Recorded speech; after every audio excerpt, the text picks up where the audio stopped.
Volodymyr, regarde-moi bien et écoute-moi très attentivement. Tu appelles cela une décision courageuse, accepter une zone démilitarisée dans le Donbass. Moi, j'appelle cela la fin d'un discours. Pendant des mois, tu as parlé de victoire totale, de reconquête, de résistance héroïque. Aujourd'hui, tu demandes une ligne, un tampon, une protection étrangère. Ce n'est pas une négociation, c'est un recul organisé. Tu dis que les forces doivent se retirer des deux côtés. Mais tu sais très bien que celui qui accepte de figer le front est celui qui n'a plus la capacité de l'imposer. Tu réclames une force internationale, avec les États-Unis, comme si leur présence pouvait remplacer ta souveraineté perdue. Comme si une armée étrangère pouvait protéger ce que ton propre pouvoir n'a pas su conserver. Le Donbass n'est pas une parenthèse. Ce n'est pas une erreur de l'histoire. C'est une réalité que tu refuses depuis trop longtemps. La Russie, elle, ne se précipite pas.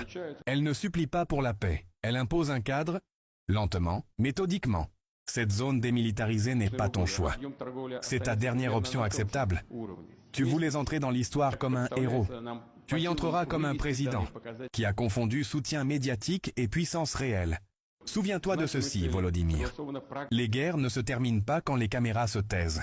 Mais quand la réalité rattrape les promesses, si vous avez aimé ce discours de Vladimir Poutine, donnez votre avis en commentaire.